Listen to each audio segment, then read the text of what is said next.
Okay, chapter 10, ventricular rhythms. We're getting through these things pretty good. We just have a few more to go. So, origin of ventricular rhythms. So remember we talked about you have the different origins, the site of origin being the SA node, the AV junction. Now we've moved down into the ventricular area. So that's going to be the pacemaker site. And what happens is, as we've mentioned, your SA node fails, or the AV junction fails, and now the ventricular site has become the primary pacemaker, which is bad, but it's kind of the last-ditch effort to keep things working, so it's obviously better than nothing. So as you'll see here, we talk about right here, that if this fails, the ventricles will assume the role of pacing the heart, and that's what's happened if we have a ventricular rhythm. So they are the least efficient of the heart's pacemakers. So when we say that you should recall patient assessment's the most important indicator, you can probably expect that most people that are being paced in the ventricles there's a good chance they're going to be sick. So if you remember the rates, we're talking 20 to 40 beats per minute. As you can imagine, you have really decreased cardiac output, and you would expect that they're probably going to be symptomatic. So impulses that are ventricular in origin begin in the lower ventricular musculature. So remember where we have down into the Purkinje fibers and all of that, that's where it's being paced out of. So the impulse is going to have to travel backwards or retrograde. I believe I may have misspoke in the last one. Now it just clicked that I may have said antegrade. Regardless, remember backwards is retrograde, antegrade is forwards. So if I did misspeak, I apologize. But get used to it because I do that often. So the impulse may travel retrograde to depolarize the atria. That's why you get these really weird and freaky looking rhythms, because the QRS, everything is not being depolarized correctly. So that's why that QRS is so wide and weird looking, is because it's having to go all the way back up to the atria. The impulse fires, goes all the way back up to the atria, and then comes back through the heart and through the ventricles. So then impulse may travel antegrade to depolarize the ventricles. But either way, the normal conduction pathway is bypassed.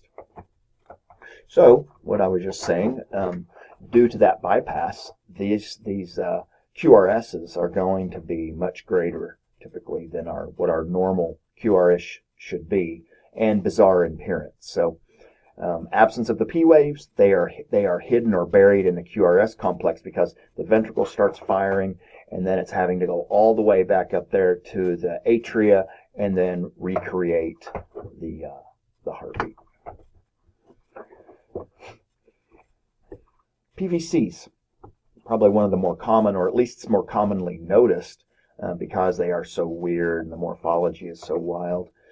There may be more PACs and PJCs. I don't believe that, but I don't think so, but I've never really paid that much attention. But PVCs kind of stick out, and they're kind of a good little raising the red flag of, hey, dummy, look at me, because it's so wild. So single ectopic, so out of place complex that occurs earlier than the next expected complex. Remember we talked about PACs originating in the atria, the PJCs in the junctional area, AV junction. Now PVCs originating in the ventricles. So it arises from an irritable site in the ventricles, and the significance of these PVCs is based entirely upon the patient's clinical condition, as with everything we've talked about. So just because you have sinus rhythm with PVCs doesn't mean you're going to do anything bad. We'll talk about it, but one of the very common reasons for these can be for that irritation or that irritable foci is going to be caffeine and stimulants. So it's not necessarily a horrible thing. It's very easily controlled, and for some people. But so I'm saying all that just to say, just because someone has sinus rhythm with some PVCs doesn't mean anything. Now, if they have sinus rhythm with 10 PVCs and it's affecting their cardiac output and all of that, then we understand that that's not going to be as good. So you do have an interpolated beat. What you'll see here is a PVC may fall between two sinus beats without interfering in the rhythm. So it's kind of sandwiched in between those two beats, and it really doesn't do much. But the morphology or shape of the PVC is based on the site of the origin of the ectopic focus. So we'll touch on it in a second, but I want to make sure that we pick this up right away. So understand this. You see the morphology or shape of the PVC is based on the site. What you're going to see is PVCs that have two or more appearances. So one may go upward in a positive manner and be really wild, and one may go downward in a negative manner and be really wild. If it's within the same rhythm, that's going to be multiple sites of origin. So now you have multifocal PVC. So that is worse because now more areas of the heart are irritated and irritable than just one. So for everybody that's in kind of a relationship, if you think about it, with your spouse or significant other, when there's only one little thing that's that they're irritated about, that's kind of easily overcome. But if they're irritated about several things, 2, 3, 4 things, it kind of makes it a little bit unstable. That's kind of what we're talking about here. Is there's several areas in the heart that are irritated and giving off these PVCs, and they look different than each other. So once again, we had touched on this before, but we have bigeminy. Hey, let's go back with the thing. I know you guys probably already hate that. But ventricular bigeminy, so that is every other beat is a PVC, bigeminy. Then we have trigeminy, every third beat. Quadrigeminy, every fourth beat. And I can tell you personally, I will probably not hold you to that, to say quadrigeminy. Just know that it's out there. And then you won't hear repetitive from me. You'll hear couplets. And what we're talking about is 2 PVCs together without a normal complex. So when you have 2 in a row, basically, is what we're saying, you have a couplet. And then runs a VTAC, so 3 or more PVCs in a row. And you'll also see, I don't remember, I believe it says something about it in here, but I know it does within your curriculum or your text. Salvo is another word that we're going to call this, run a VTAC or a salvo, and that's 3 or more PVCs in a row. That's kind of letting us know, as you can see, say we start off here, and then we move here, and it's going to progress this way. So it's meaning not as bad to worse. And then when we get to a couplet, that's kind of bad. And then we get down here, well, that's really bad. So little bitty bursts of VTAC are not good. So PVCs, what is the rate? Not going to really the rate's not necessarily dependent upon the PVCs. So that didn't come out quite right when you think what I'm trying to say. The rate is not, we're talking about the rate of the underlying rhythm here. Not it's going to be dependent upon some of the PVCs, but the underlying rhythm is what we want to look at. So occasionally irregular because of the PVCs. And then remember, if you have that little PVC that's sandwiched in those 2 normal beats, then there it is an interpolated PVC. So we would expect that to be regular. Is there a P wave before each QRS? No P waves associated with the PVC. Why is that, if you remember? Because most of the time that P wave is going to be hidden within the QRS or even after. P waves of underlying rhythm may be present, and no PR intervals. Here we're talking about. Here we see, here's this word, unifocal. So you see how this guy is primarily down and then goes up. And see how these are, whoa, that was cool. I don't know why I did that. But see how that happened there? Down and up, these 2 guys match, right? So we're talking about they are one, coming from the one foci or the one focal point. So that's why it's unifocal. Multifocal, we talked about having separate sites, right? More than one site. So I bet you're looking at this real quick. Maybe you're not, because the first thing that caught my eye was we're looking here, and we see a difference in size, but wait a minute, let's go over here, and here's our second one.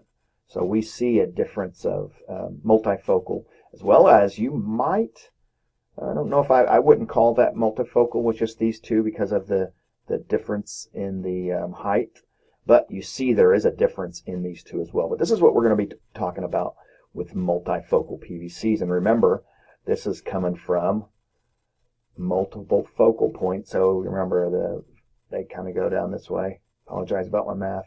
So say it's, here, and now you have a spot over here that's irritated, and all of this is bad. Here's that word I was talking about, salvos. So PVCs often indicate myocardial irritability. So multifocal PVCs are more serious. Once again, we said that there's more than one spot that is irritated, or the heart is even that much more irritable. So we talked about salvos or runs of VTAC.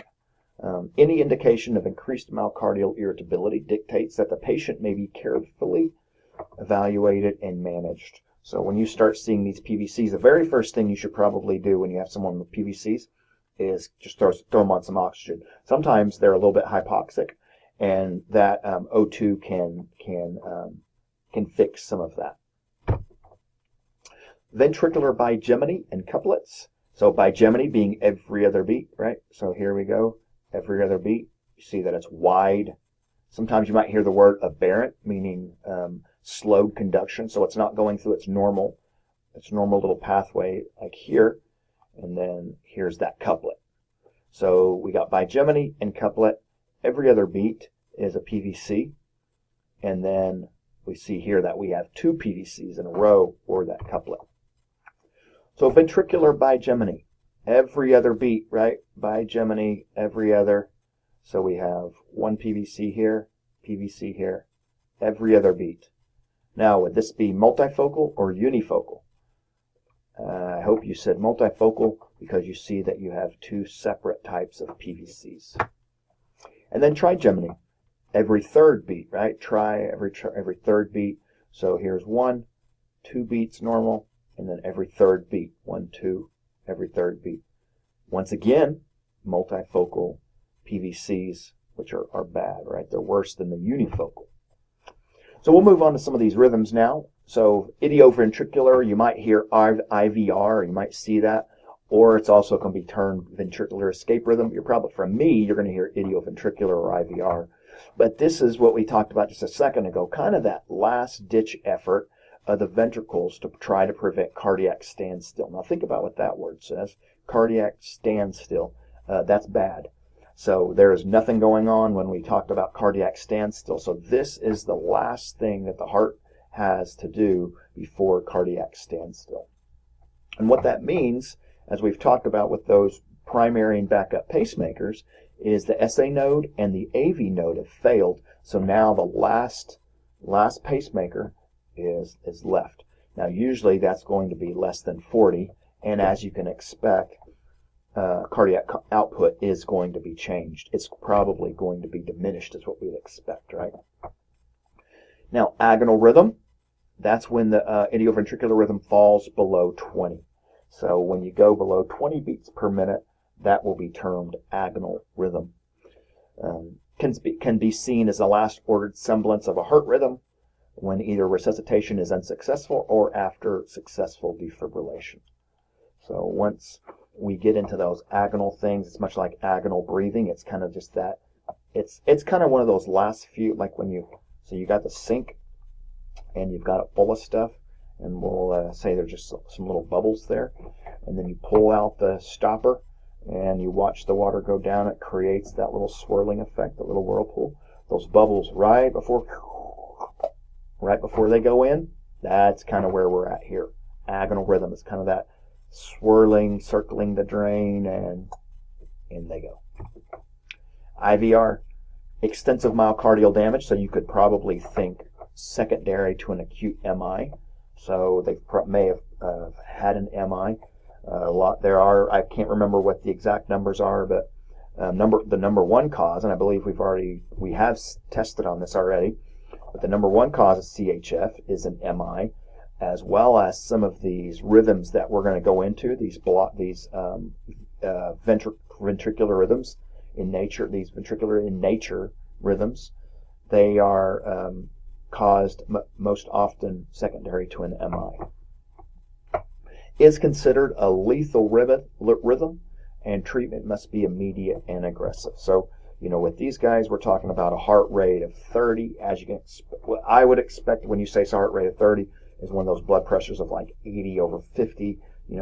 Color looks like crap, probably having a hard time breathing.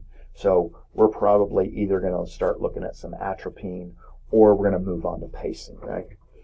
That's our bradycardia treatment. So idioventricular, right off the bat, rate is 20 to 40. What is the rhythm? So talking about, is it regular or not? Atrial rhythm is not distinguishable, because remember, it's that big, wide, I don't remember if we saw one. No, we'll see one in a second. Let's take a look at. Whoops. So here's what we're talking about. You see, it's this big, wide QRS. Ventricular rhythm is usually regular, but atrial rhythm is not distinguishable, because remember, when we talked about the PVCs and these things that happen in the ventricular area, the P wave is being depolarized while it's already came through the ventricles. So the QRS, bizarre morphology. Bizarre is a good word, because you'll probably hear it more often when we start talking about these ventricular things. So that's a good word to remember, as you can talk about bizarre rhythms and bizarre beats and all these things. So accelerated IVR, or idioventricular, may occur when the rate of the ectopic pacemaker exceeds 40 beats. So commonly accepted rate is 40 to 100. So that's going to be your accelerated IVR, is 40 to 100.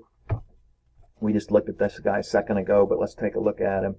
So we'll look at, we'll start here. Now we're going to look to see what our rate is. So we're starting here. We have 300, 150, 100, 75, 60, and then here's 50. So we're in the 50s. Remember, we were at 40 to 100. So that's our rate. Rhythm, ventricular looks pretty regular, right? But we can see that we don't have a P wave. And then our P wave is not present. And our QRS is wide. Kind of bizarre looking. So by definition, with the rate, we're talking about accelerated IVR. So it can be in conjunction with myocardial ischemia. So remember, with ischemia, we want to make sure that we're giving them plenty of oxygen. That has changed a lot, and we're going to talk a lot more about that in cardiology section. But everybody that might have an issue with cardiac in the past has gotten tons and tons of O2. We're not doing that so much anymore, but I would expect these people to be in need of some oxygen. So this rhythm can be mistaken for VTAC, because you see that it's wide and kind of aberrant, so that slowed conduction. Imperative that you remember to always assess and treat the patient. Don't treat your monitor or EKG. Now VTAC. So this rhythm is one in which 3 or more PVCs arise in a sequence at a rate greater than 100. Remember, we had the run of VTAC, so we have a run of it is 3, and then we're talking about a prolonged rhythm. So this rhythm commonly overrides a normal pacemaker of the heart, and often occurs rapidly and is initiated by a PVC or PVCs occurring in rapid succession. So this right here ought to make you think, when you know this, that initiated by a PVC,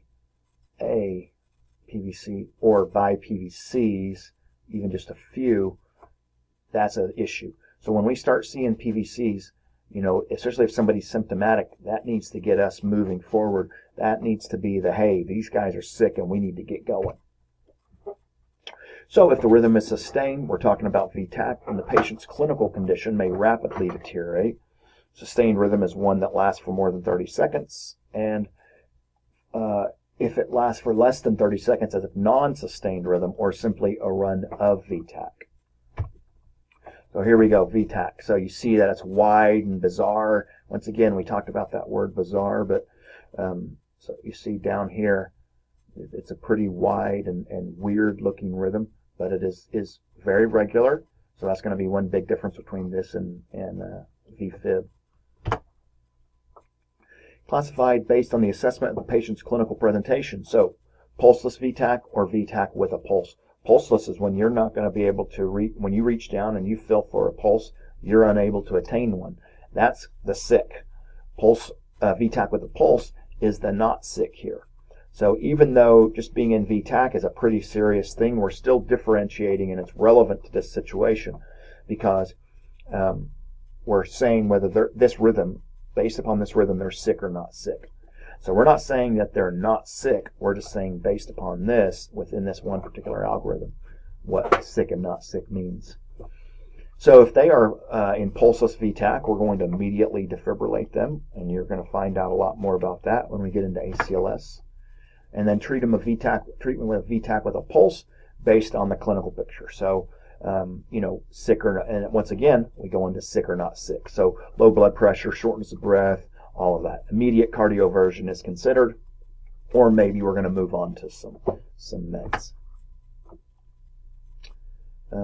Treatment of VTAC, hemodynamically stable, so normal blood pressure, absence of chest pain, drug intervention is appropriate. So myocardial ischemia, hypoxia, you can see all these different things that can cause it. Here's your differentiating, whatever the right word is, numbers, 100 to 250. Atrial rhythm, once again, is not distinguishable, but that ventricular rhythm is. So torsades to point, and talking about twisting motion. So this word has to do with what the rhythm looks like. So it's twisting of the points is what we're talking about. So it is similar to VTAC. It's wide in shape, but it resembles a turning about or twisting motion along the baseline. So you may see a monomorphic VTAC, or these words in the future, monomorphic or polymorphic. So mono being one, so one morphology. So VTAC is the same consistent, symmetrical rhythm versus polymorphic, and you'll see what that is in a second, like this. So we see here's where that twisting portion is that it's talking about. You can see how it kind of just almost looks like it kind of turns. So whereas the monomorphic VTAC, here we go, it's all very similar, each one of these. Then we go into polymorphic, which you can see that it is more than one morphology or more than one shape. So you can see it, we've got these notches here. There's notches shift down to here, come back. So it's actually it's a twisting of this. That was kind of a weird deal. Magnesium is the pharmacologic treatment of choice, and then finding and treating the underlying cause of the rhythm is essential. And then VFib. So VFib is a fatal dysrhythmia. If you didn't know that, I would expect that you do. But the most frequent initial rhythm occurrence in sudden cardiac arrest tends to occur in the initial hours following an acute MI. And it occurs as a result of multiple weak ectopic foci in the ventricle. So remember, ectopic foci. So those foci, that was the pacemaker sites, the site of origin, right? Myocardial cells appear to quiver rather than depolarize normally. That's why you get all those weird little bitty bumps. So thinking back to something we've already seen and we already know, atrial fibrillation. So you get all those little fibrillatory waves, but you had your normal QRS, right? Well, now we're talking about ventricular fibrillation. So now we don't have that. So electrical impulses are initiated by multiple ventricular sites. They're not transmitted through the normal conduction pathways.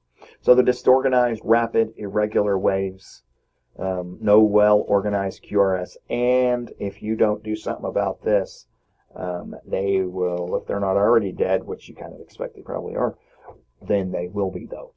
So, that's the time where we have something that we can do. We're able to give some electricity for this, give some medications that potentially help, do some really good CPR, and hopefully have a good outcome.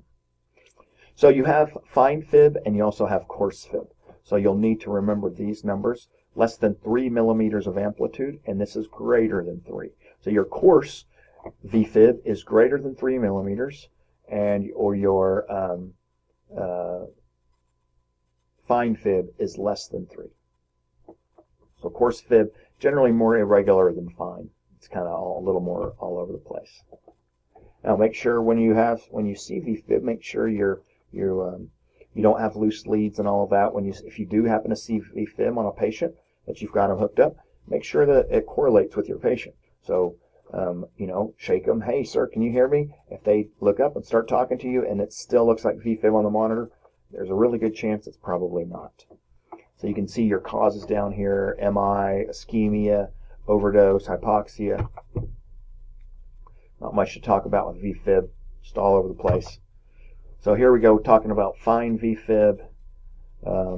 This looks like we're at what, 2 to 2.5 millimeters. Looking at those, and then we go into coarse, and we can see that's definitely greater than 3. We have 1, 2, 3 millimeters here, 3 boxes. So, and then ventricular asystole, or just asystole. So absence of all ventricular activity. Also can be called cardiac standstill or asystole. Asystole is represented by a flat line and is the absence of all cardiac electrical activity. So you're always encouraged to go ahead and look from a different lead. If I remember correctly, I found that really odd that we needed to look from a different lead, and where that was found, the reason that originated, from what I read, was they had somebody in a systole and then they changed the lead, and supposedly they were in some other rhythm. I don't understand how that can help in understanding how the heart works, but somehow it did. That was back in the day when we were using LifePak 5s and LifePak 10s, where you needed to actually flip a switch to look at your multiple leads. Now you've got 3 leads minimum on your monitor screen, so you're already able to look for it through another lead without even having to do anything. So ventricular asystole often follows unsuccessful resuscitation attempts. Now remember this is a workable rhythm. So asystole is able to be worked, and I have seen someone come back from this that had been down for a little while. So it is a workable rhythm. So you'll just need to see how your protocols say what to do, whether you capture a rhythm on them or not, or whatever. It can be caused by massive MI, as you can imagine, trauma, aneurysm, complete heart block. You see that there's not a lot to talk about there. Ventricular asystole, cardiac standstill, or just asystole. And then PEA. Okay, let's talk about this for a second. So it seems like the 1 or 2 times over the last couple of years we've had somebody that we talk about that believes that PEA is a rhythm in itself. Now please understand this title: pulseless electrical activity. So you have electrical activity. That's telling you we have what? Electrical, activity, but an electrical rhythm of some sort, but it has no pulse. So the only way we can know that they are in PEA is A, you put them on the monitor and you see they're in what appears to be normal sinus rhythm, or it's in sinus tach, or whatever. Then you fill down for a radial or a carotid pulse, and you do not have one. So you see the absence of a palpable pulse with the presence of organized electrical activity. Organized, okay, not VFib. So pulseless electrical activity, you have to put your hand on the patient. So in the future, when you see a rhythm on a monitor without a patient, you cannot diagnose that as PEA unless it tells you you have a pulse and a blood pressure in a scenario. So please do not be the one who says this is PEA when you're just looking at a rhythm, because that's a bad thought process.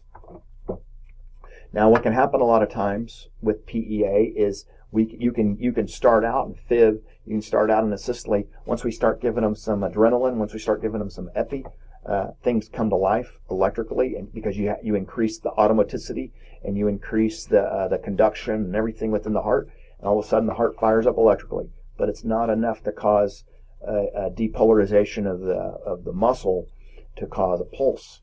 So you don't get a pulse with that. So you're not getting mechanical contractions, just electrical activity.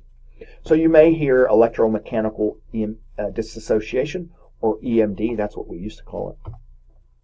Profound hypovolemia, massive damage, myocardial damage, all these things.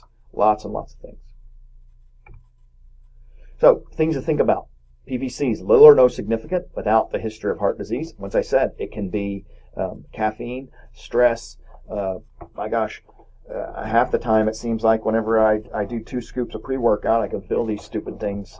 So many times it's just things are just irritated in there. So remember the irritation thing in your significant other. One's not necessarily so bad. When we go and we look to see about these PVCs, when we have more than one irritation, things get kind of tricky then. So if the PVCs are frequent, we can have some compromised cardiac output, as you can imagine. So want to make sure that we put these guys on O2, may get rid of these PVCs.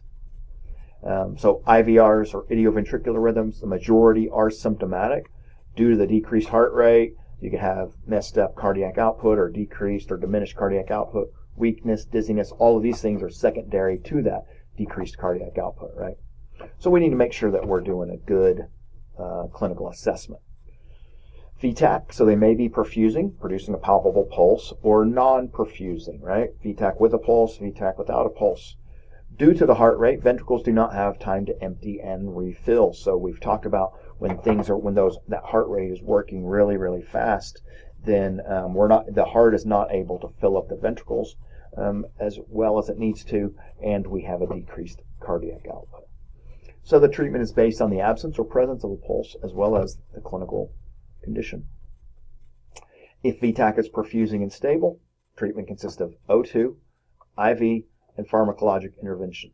And then if it becomes clinically unstable, we're going to go ahead and give them a little electricity. Sometimes you might hear medicine by Edison. So we're going to either give them some medicine or we're going to give them some medicine by Edison. And that means electricity. So VTAC without a pulse, treatment will require immediate cardioversion. With it being unsynchronized, that's going to be defibrillation, and we'll learn more about that. But synchronized cardioversion, think of this as like your actual EKG. This is the R wave, okay, right here. So what synchronized does is it synchronizes with the peak of the R wave, and that's whenever it will defibrillate. Unsynchronized cardioversion is when you squeeze a trigger, or when you push we don't squeeze triggers anymore, do we? But when you push the button on the monitor, then that's when it defibrillates. That's when it actually goes. So it's treated the same as VFib, aggressive and immediate. If there's no cardiac output, there is no perfusion. So that ought to let us know that that's a big deal, and we need to make sure that we're doing something about that. So when we're talking about VFib, we need to be doing probably some CPR, right? If we have no cardiac output. Presence of fine VFib indicates rhythm has been present for an extended period of time. Coarse VFib is the beginning of fib, and then it diminishes down and shrinks down into fine fib, and then as you can imagine, it gets finer and finer until it goes to systole. Treatment, defibrillation, 360, one shock using monophasic or equivalent biphasic, and we'll talk about that. Airway control, lifeline, IVs, and drugs, obviously. So clinical significance of asystole, no cardiac output, so it's bad, right? Signals a complete termination of ventricular activity. So check in 2 leads. We're going to be doing that because you've got a fancy monitor that does it for you. A couple of strips. So when we just look at that, we see it's wide and disorganized and bizarre, right? So wide and disorganized right away tells us that this is probably going to be VFib. I hope you all agree, because that's, there's a good chance that I'm wrong, but on this one I'm pretty sure that I'm right. So let's move on.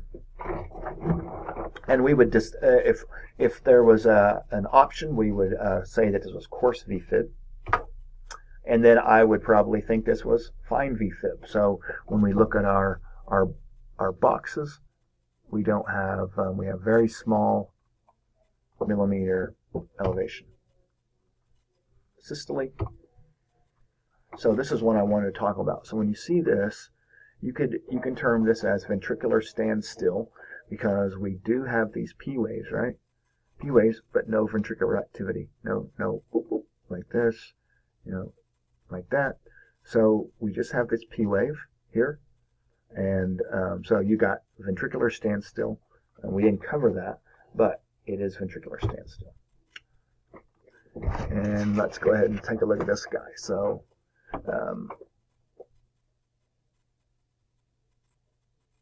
All right, I'm sorry. Knew I should have closed my door. All right, had somebody come in. So looking back here, so looking at a rate, so we see we can't really figure out a P wave type rate. So we're just going to look at a ventricular rate. So 3, 150. So we're looking at about, if we know this is 3, this is 150, and that's 100, then that means there's 50 beats here, 5 boxes. So we're looking at what, about 140. So take a look at our P waves. We don't have them. Length of PR interval, obviously none. So this is a little bit wide. It's regular, bizarre. So, and it has a rate of what we say 140. So we're going to, with it being like this, we're going to call this VTAC. Nice little VTAC picture. Take a look at a couple more. So talking about this underlying rhythm, let's figure out what the underlying rhythm is. P waves, let's start at the beginning actually. So talking about a rate. So 3, 150, 100, right around 110. Around 110. So rhythm is, the underlying rhythm is regular. And then we want to go on to our P wave, which in our underlying rhythm we do have a P wave. As I'm sorry, my phone is dinging and it is interrupting my thought process. I'm not that guy that can take a look at this kind of stuff and then get distracted. Sorry. All right, so let me go back up. Golly, I'm sorry. Here we go. We're talking about the rate. Now you see how things work for me. Well, it's struggle in life. So 3, 150, 1, so about 110, looking at a rate. So rhythm is regular. The underlying rhythm is regular. P wave is present. And then PR intervals within normal limits. QRS is within normal limits. But we do see these PVCs here, right? So they are very regular, 1 every 4 beats. So if we wanted to use quadrigeminy, if that was an option, we would do that. Or just sinus rhythm with unifocal, right? They all look the same. They all have this same downward motion. Unifocal PVCs. Here we go. Now we're getting ugly. So underlying rhythm, sinus rhythm, right? Rate of 3, 151, sinus rhythm. That last one, I think I said sinus rhythm, didn't I? It's actually sinus tack. Didn't we say it was going to be around 110? 3, 151? Yeah, so it's going to be sinus tack with PVCs. So we have a rate of 3, 151. Once again, about 110, underlying rhythm of 110. We have rhythm looks pretty regular, minus these guys. P waves are present and upright. PR intervals within normal limits. Looks pretty normal. QRS within normal limits for the underlying rhythm. So we'd call this sinus rhythm. And we have these 2 PVCs. They're nice and wide and aberrant.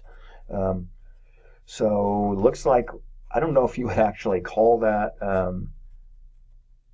don't think you wouldn't call, I don't know if you'd call that trigeminal. It makes me think, I mean, with it being the 3rd, but then you have the 3rd and the 4th. But we do know these guys are couplets, right? I think they call them, what they call sequential PVCs, or we just say couplets. So sinus rhythm, sinus tack with couplet PVCs. One more. I've been stuttering and stammering, I'm sorry. So we're going to go ahead and I'm going to let you in on this if you haven't figured this out yet. That is a sinus rhythm. So we've got a rate of, here we go, let's go here, 3, 150, 175, so around 80 to 85. So sinus rhythm with, that's a PVC there, right? Nice and wide and aberrant and weird or bizarre. We've got one more of those guys right here. This one is up, this one is down. So we're going to call those multifocal PVCs. So what do you think about sinus rhythm with multifocal PVCs? So that is our ventricular rhythm chapter. Let me see. I think I covered the big points, but let me make sure there wasn't anything I wanted to hit back on. So let's see. Everything has failed to fire. through the SA node, AV junction, down into the ventricle. So that's where the pacemaker site is originating. The heart rate is going to be 20 to 40. You have premature beats are going to be the PVCs because they're wide. Remember, PACs was a P wave issue. PJCs was a P wave or non-existent P wave issue. This is going to be a ventricular issue. So it's going to be nice and wide and weird looking, bizarre. So unifocal are the same morphology of the waves. Multifocal is differing morphology of the waves. Bigeminal, trigeminal, quadrigeminal, couplets. Remember all those. Those are important to remember. We get into VTAC. VTAC is so you have a run or a salvo, which was 3 PVCs in a row. Now go back and take a look at your sustained versus unsustained. I think the word was unsustained in there. I think that was 30 seconds. Torsades, a twisting of the points. So or polymorphic versus monomorphic VTAC, right? VFib is going to be your coarse VFib and fine VFib. Measurement differences. Asystole is that one nice and easy one. The funny thing is that's the one that you see shocked on TV all the time, but you don't normally shock that. Now you may work at a place. I was at a place for a while that we shocked asystole, so I never saw it do much. But and then you have PEA, and I won't go on my rant again about PEA, but please, please, please, please, please, please, don't be that guy or gal that tells when I hand you a rhythm card and all it is a strip and you go PEA. Please don't be that person. So, and I promise you, if you won't be that person, I promise to not be really embarrassing to you about that. So that's a deal. And I believe that is everything for our chapter. All right. We'll see you next time.